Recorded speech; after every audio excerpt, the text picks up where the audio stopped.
آ جائیے کچھ یہ پتہ چل جائے. ابھی تک تو ابھی بھی آپ نے مذمت ہی سب سنی ہے, لیکن الگ سے بھی جو قرآن نے جو مذمت بیان کی, وَلَا يَغْتَبْ بَعْضُكُمْ بَعْضًا أَيَحِبُّ أَحَدُكُمْ أَن يَأْكُلَ لَحْمَ أَخِيهِ مَيْتًا فَكَرِهْتُمُوهُ.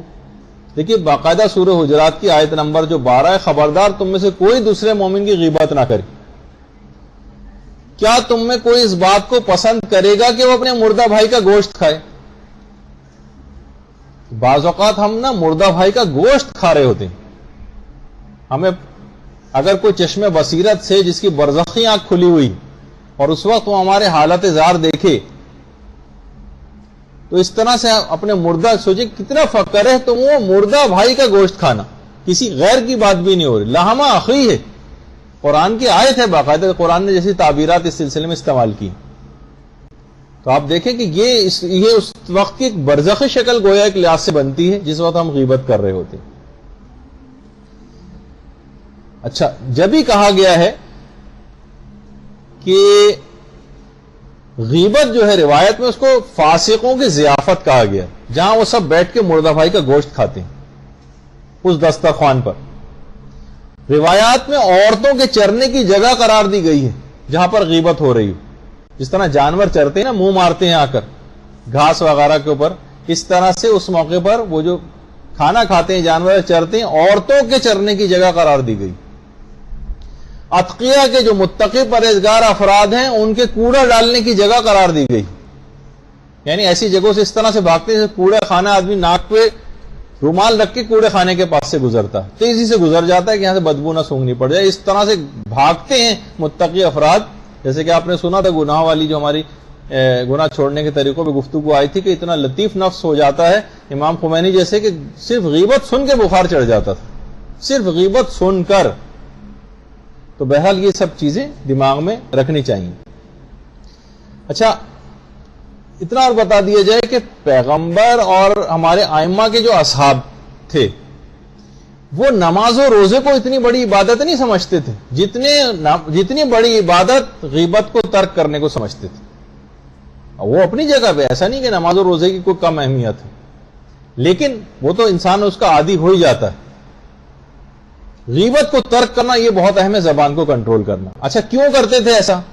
اس کی بھی علماء نے وجوہات بیان کی. یہ ایسا کیوں سمجھتے تھے وہ؟ پہلی وجہ تو یہ کہ دیکھیے, نماز کو چھوڑنے میں اگر کوئی شخص نماز نہیں پڑھتا ہے مثلا, تو فقط ایک گناہ اس کو ملتا ہے. ایک, اس نے نماز نہیں پڑھی, روزہ نہیں رکھا, ایک گناہ ملا. لیکن غیبت کرنے میں جو ہے اس کو 2 گناہ ملتے ہیں. ایک تو پروردگار کا حق اس کے اوپر آ جاتا ہے, پروردگار نے منع کیا ہے, حقوق اللہ میں سے بھی ہے اور حقوق العباد میں سے بھی ہے. مومن کا بھی جو دوسرے مومن پہ حق ہے کہ اس کی غیبت نہ کرے. تو یہاں نماز میں فقط ایک حق, خدا کا جو حق تھا اس کو پائمال کیا اس نے نماز کو ترک کرنے میں.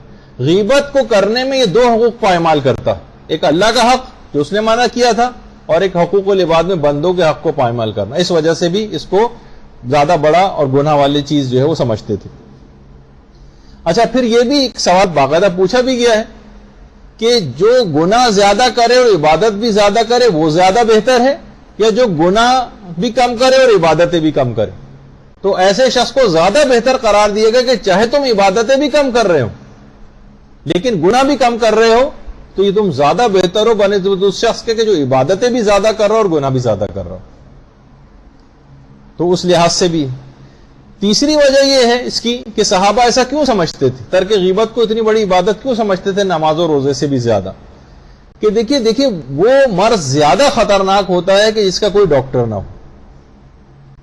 ہو جس کا. دیکھیے, نماز و روزے کے ترک کو تو سب لوگ بتاتے ہیں, کتنی آپ درس سن چکی ہیں, کتنی مجلسیں آپ سن چکی ہیں, اس کے مسائل سے بھی اکثر لوگ کتنے زیادہ واقف ہوتے ہیں. لیکن غیبت کو اس طرح سے چند ایک باتیں تو بیان کی جاتی ہیں اس کے اندر, لیکن تفصیل کے ساتھ کہیں پہ بھی تذکرہ نہیں آتا کیونکہ اس کا کوئی ڈاکٹر اویلیبل نہیں جو اس مرض کو صحیح طور پر تشخیص کر کے لوگوں کو بتائے. کہیں سننے میں نہیں آتا. عمومی حالات میں مدارس وغیرہ کے اندر ڈسکشنز ہوتے ہیں, لیکن عمومی جو کتنی بڑی تعداد جو ہے 99% لوگوں کی تو مدرسے نہیں آتی, تو ان تک بات نہیں پہنچ پاتی. تو وہ مرض زیادہ خطرناک ہوتا ہے جس کا کوئی طبیب نہ ہو. نماز و روزے کے تو بہت سارے طبیب موجود ہیں, ہر وقت ذکر کرتے رہتے ہیں, ہر کوئی، لیکن گھروں میں اگر نماز نہ پڑھی جائے تو اس پہ تو تنبیہ ہوتی ہے، لیکن غیبت کر رہے ہو تو اس پہ کوئی ٹوکتا ہوا ہم کو نظر نہیں آتا. اس کا کوئی طبیب اور ڈاکٹر ہی نہیں جو روکے اس سے، یا اس کی کوئی علاج کرے اس گناہ کا. اچھا دیکھیے، وہ مرض زیادہ خطرناک ہوتا ہے جس کی کوئی دوا نہ ہو. نماز اور روزے کے ترک کی دوا تو سب کو پتا ہے کہ بھائی نماز پڑھنا شروع کر دیجیے، لیکن غیبت کے ترک کی دوا کیا ہے؟ کس طرح سے اپنی اس غیبت کے گناہ کو معاف کروائیں، غیبت کے گناہوں سے کیسے بچیں، غیبت کر دی ہو تو ان سے اس پچھلے گناہوں کو کیسے معاف کروائیں، یہ کسی کو پتا نہیں. جبکہ نماز اور روزے کی دوا سب کو پتا ہے، تو اس لحاظ سے یہ زیادہ خطرناک ہوا. اچھا، اگلی وجہ کہ نماز اور روزے کے ترک کا اثر کسی دوسرے پر نہیں پڑتا. مثلا کوئی شخص نماز نہیں پڑھا، نہ پڑھے نماز، دوسرے پہ کیا اثر ہو؟ دوسرا تو گناہگار نہیں ہوتا. لیکن غیبت کرنے والا کو کوئی سامنے تو چاہیے ہوتا ہے نا. کس کے سامنے وہ غیبت کرے گا؟ اکیلے کمرے میں بیٹھ کے تو نہیں کرے گا. تو اس کو جو سننے والا ملتا ہے، جو لا محالہ دوسرے کو بھی اپنے گناہ میں شریک کر لیتا.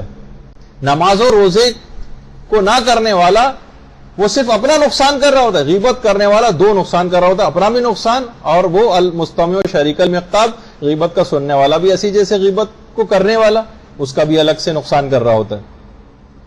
اچھا، پھر ایک وجہ یہ بھی کہ دیکھیے آپ کی نماز اور روزے میں اتنی طاقت نہیں ہے کہ وہ آپ کے غیبت کے گناہ کو معاف کروائے. جیسے آپ نے بنی اسرائیل کے عابد کا واقعہ سنا، نماز اور روزے بہت کرتا تھا لیکن غیبت کے گناہ نے آ کر سب ختم کر دیا.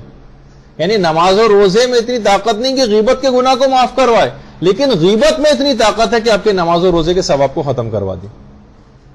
تو دیکھیے آپ نے کہ، اور یہ بھی علماء نے ایک وجہ بیان کی کہ انسان کی فطرت ترک نماز اور روزے کو تو گوارا کر سکتی ہے، لیکن مردہ بھائی کے گوشت کھانے کو گوارا نہیں کر سکتی. مردہ بھائی کا گوشت اس کو کھانے کو کہاں طبیعت گوارا کرتی.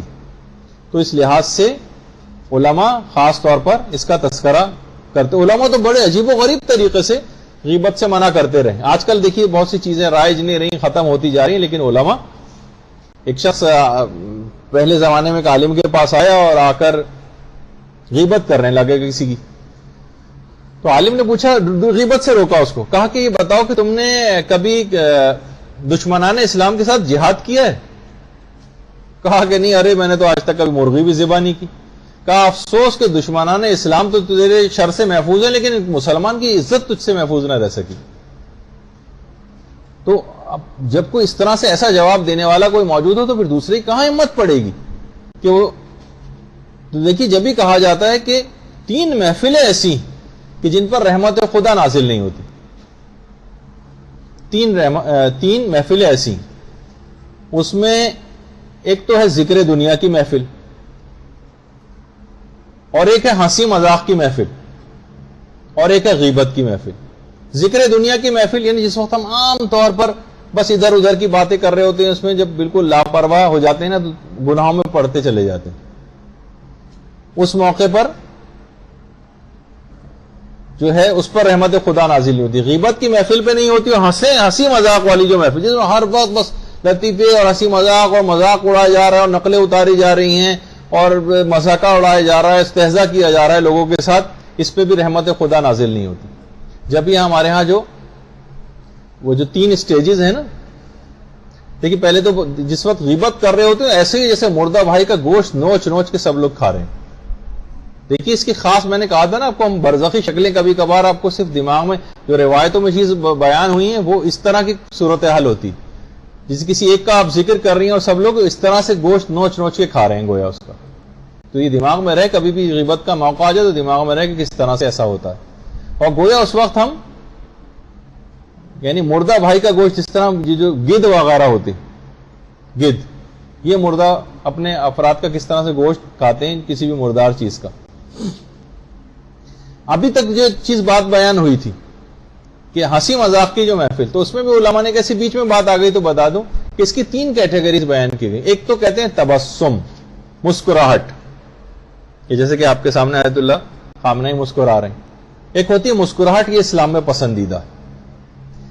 اس کے بعد جیسے قرآن کی آیت بھی اس سلسلے میں، فَتَبَسَّمَ ضَاحِكًا مِنْ قَوْلِهَا، سلیمان چیونٹی کی بات سن کر مسکرائے. وہ جو آپ پڑھتی ہیں نا قرآن کی آیت بھی کہ جب سلیمان کا لشکر آنے والا تھا تو چیونٹی نے کہا، باقاعدہ چیونٹی کا جملہ قرآن نے نقل کیا کہ چیونٹیوں اپنے اپنے گھروں میں داخل ہو جاؤ، کہیں سلیمان اور اس کا لشکر تمہیں رون نہ ڈالے. تو سلیمان فتبسم ضاحکا من قولها، سلیمان چیونٹی کی بات سن کر مسکرائے. پہلا درجہ ہوتا ہے مسکراہٹ کا، جیسے کہ آپ نے تصویر میں دیکھا. اس کے بعد دوسرا درجہ ہوتا ہے، اسے ضحک کہتے ہیں، ضحک، ضاد بڑی ہے کاف، یعنی اس طرح سے مسکرانا کہ جس میں دانت ظاہر ہو جائیں. پیغمبر کی سیرت میں یہ تبسم بھی ملتا ہے، یعنی مسکراہٹ کہتے ہیں اس طرح سے، یعنی مسکرانا کہ جس میں دانت ظاہر نہ ہو.